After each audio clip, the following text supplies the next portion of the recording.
दोस्तों जय हिंद जय भारत। जिसका हम सभी को इंतजार था वो घड़ी आ गई है दोस्तों। बीपीएससी ने 17 बीपीएससी का जो संयुक्त प्रारंभिक परीक्षा है पीटी का नोटिफिकेशन निकाल दिया है दोस्तों। आपको पीटी और मेंस दोनों हो जाएगा इससे। तो पहले पीटी का नोटिफिकेशन इसने निकाला है जिसमें लगभग दोस्तों 1957 पद हैं। बहुत ज्यादा पद आए हैं दोस्तों। बीपीएससी के इतिहास में इतने ज्यादा पद कभी नहीं आए थे। बहुत ज्यादा पद एक साथ दे दिया है। कितने दोस्तों? लगभग 1957 पद एक साथ है। कितना दोस्तों? 57 पद है एक साथ। तो इसको ध्यान रखिए। इसमें देखिए दोस्तों एसडीएम का ही पोस्ट लगभग आपको 200 पोस्ट है। ठीक है दोस्तों। बिहार प्रशासनिक सेवा में कुल पद जो है एसडीएम का 200 है। पुलिस उपाधीक्षक का पद दोस्तों 136 है। जिला समदेष्टा अधिकारी का 12 है। काराधीक्षक का 3 है। राज्य कर सहायक आयुक्त का 168 है। अवर निबंधक का 11 है। अवर निर्वाचन पदाधिकारी का 12 है। बिहार शिक्षा सेवा में 50 पद है। सहायक निदेशक में 12 पद है। सहायक निदेशक के भी 9 पद है। जिला अल्पसंख्यक कल्याण पदाधिकारी के 6 पद है। ईक पदाधिकारी के 1 पद है। और भी बहुत सारे पद दोस्तों, जो ग्रुप सी के भी पद है बहुत सारे जो इसके थ्रू लिए जाएंगे। तो ये दोस्तों बहुत बड़ी अपॉर्चुनिटी है हम लोग के लिए। देखिए सबसे ज्यादा पद आपको ग्रामीण विकास पदाधिकारी में 393 पद है। राजस्व अधिकारी के भी 287 पद है। ठीक है ना। ये मतलब आपको बहुत ज्यादा पद आया है। प्रखंड पंचायत राज पदाधिकारी के 83 पद है। आपूर्ति निरीक्षक के 233 पद है। प्रखंड अनुसूचित जाति एवं अनुसूचित जनजाति कल्याण पदाधिकारी के भी 125 पद है। प्रखंड अल्पसंख्यक कल्याण पदाधिकारी के 28 पद है। तो ये एक साथ 1957 पदों का नोटिफिकेशन आया है दोस्तों। ये बहुत ही इंपॉर्टेंट है आपके लिए। एक मौका है बीपीएससी में सिलेक्शन लेने का। तो दोस्तों लग जाइए तैयारी में और सब कुछ अपना दांव पर लगाइए और पढ़ाई में जुट जाइए। और हमारे चैनल से भी जुड़िए। Amit civil services Telegram channel से आप जुड़ सकते हैं। यूट्यूब चैनल से जहां पर आपको डेली बिहार करंट अफेयर्स मिलता है, मंथली ईयरली। और आप मैं वहां पे टेस्ट सीरीज भी दोस्तों चला रहा हूं बीपीएससी करंट अफेयर्स का। इसके साथ साथ दोस्तों और चीजें कुछ जान लेते हैं। देखिए इसमें आपको जो है बाल विकास परियोजना पदाधिकारी का भी पद जुड़े हुए हैं। ठीक है।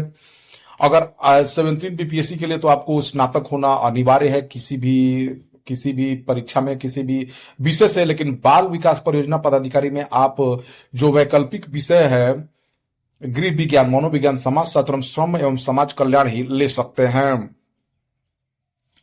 ठीक है। आरक्षण उन्हीं को मिलेगा दोस्तों जो बिहार के अस्थायी निवासी हैं। ठीक है।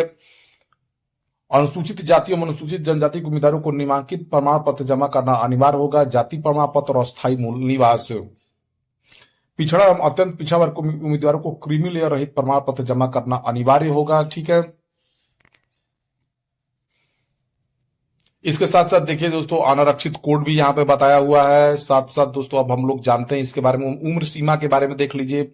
उम्र सीमा में दोस्तों अगर आप 20 वर्ष, 21 वर्ष और 22 वर्ष से कम नहीं होना चाहिए। अनारक्षित के लिए है 37 वर्ष। ठीक है। अनारक्षित महिला के लिए है दोस्तों 40 वर्ष। अनुसूचित जनजाति एवं अनुसूचित जनजाति के लिए 42 वर्ष है। ठीक है। तो इसको ध्यान दीजिए। ठीक है। शारीरिक क्षमता बिहार पुलिस सेवा के लिए दोस्तों कुछ चीजें होनी चाहिए। पैसा आपका कितना लगेगा? देखिए दोस्तों सामान्य अभ्यर्थियों के लिए 600 रुपए लगेंगे दोस्तों। ठीक है। केवल बिहार राज्य के अनुसूचित जनजाति के लिए 150 रुपए रहेगा। बिहार राज्य के अस्थायी निवासी सभी अनारक्षित एवं अनारक्षित वर्ग की महिलाओं के लिए 150 रुपया। ठीक है। तो 600 रुपया शुल्क रहेगा। वैसे व्यक्ति जिन्होंने द्वारा ऑनलाइन आवेदन में पहचान पत्र रूप में आधार संख्या अंकित किया जाता है उन्हें बायोमेट्रिक फी के रूप में 200 रुपए अतिरिक्त शुल्क का भुगतान नहीं करना होगा। ठीक है। तो इसीलिए आप क्या करिए दोस्तों, अपना आधार कार्ड दीजिए, उनको 200 रुपए की बचत भी हो जाएगी। ठीक है। देखिए निगेटिव भी है। प्रारंभिक परीक्षा में अगर आप गलत आंसर लगाएंगे तो उसका निगेटिव मार्किंग भी होगा दोस्तों। ठीक है। इसको ध्यान रखना है। गलत उत्तर का 1/3 निगेटिव काट लिया जाएगा। ठीक है। आपको देखिए पीठ अनिवार्य विषय में अगर ये मुख्य लिखित परीक्षा के बारे में बता रहा है। मुख्य देखिए प्रारंभिक परीक्षा में क्या होगा, वो 2 घंटे की परीक्षा होगी। कुल 150 अंकों की परीक्षा होगी। ठीक है ना। इसमें क्या क्या रहेगा? सामान्य विज्ञान पूछा जाएगा। राष्ट्रीय और अंतर्राष्ट्रीय महत्व की सामयिक घटनाएं, भारत का इतिहास, बिहार का इतिहास, सामान्य भूगोल, बिहार के प्रमुख भौगोलिक प्रभाग, यहाँ की महत्वपूर्ण नदियां, भारत के राज्य व्यवस्था और आर्थिक व्यवस्था, आजादी के पश्चात बिहार की अर्थव्यवस्था के प्रमुख परिवर्तन, भारत का राष्ट्रीय आंदोलन तथा इसमें बिहार का योगदान एवं सामान्य मानसिक योग्यता को जांचने वाले प्रश्न होंगे। ठीक है, सामान्य वर्ग के लिए 40% कट ऑफ रहता है, पिछड़ा वर्ग के लिए 36.5%, अत्यंत पिछड़ा वर्ग के लिए 34%, अनुसूचित जाति और महिलाओं के लिए 32% रहता है दोस्तों।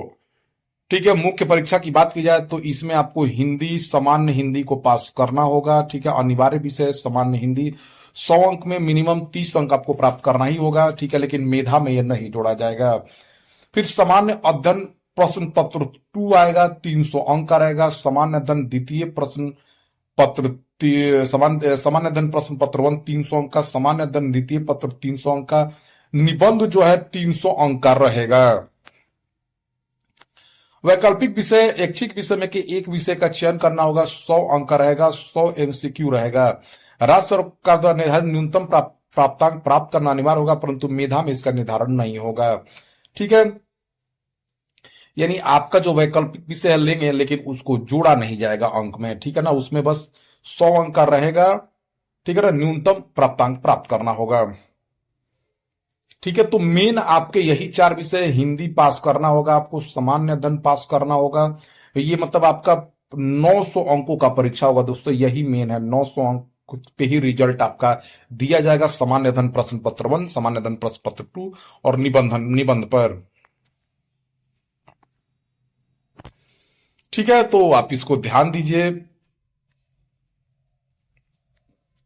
तो यही मेन चीजें है दोस्तों, आपको इसमें पास करना अनिवार्य है। देखिए, इन दोनों पदों के पास करने के बाद आपका साक्षात्कार भी होगा। ठीक है, साक्षात्कार में पास होने के बाद आपका स्वास्थ्य परीक्षण लिया जाएगा। व्यक्तिगत परीक्षण के पश्चात सभी उम्मीदवारों के आयोग में गठित चिकित्सक बोर्ड द्वारा स्वास्थ्य जांच अनिवार्य है। उक्त जांच समय 16 रुपए मात्र जमा करना अनिवार्य है।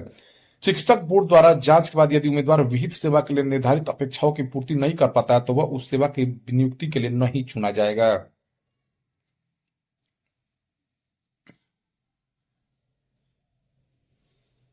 सत्वरी संयुक्त मुख्य परीक्षा 900 अंक का होगा।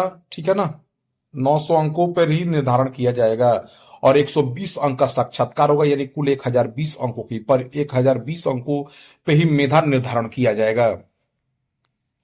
ठीक है, आवेदन भरने की तिथि दोस्तों क्या है, 28/9/2024 और ऑनलाइन आवेदन भरने की अंतिम तिथि है दोस्तों 18/10/2024 तक। प्रारंभ होगा 28/9/2024 को और भरने की अंतिम तिथि 18/10/2024 को होगी। तो दोस्तों याद रखिए, आपके पास फॉर्म भरते समय आपका एक ईमेल आईडी और मोबाइल नंबर होना चाहिए, दोनों पे ओटीपी जाएगा, आपको दोनों चाहिए। ठीक है, आप आराम से किसी साइबर कैफे में जाके आराम से भर सकते हैं। ठीक है, तो इन सब चीजों को ध्यान रखिए दोस्तों, मैंने जो था इंपॉर्टेंट बता दिया, तो तैयारी में लग जाइए। इतने ज्यादा पद आपको नहीं आने वाले हैं किसी भी बीपीएससी में, तो ये एक मौका है, इसके तैयारी में लग जाइए। ठीक है दोस्तों, तो हमारे चैनल से जरूर जुड़िए अमित सिविल सर्विसेज एकेडमी से, जहां पर आपको डेली, मंथली, ईयरली पीडीएफ मिलेगा।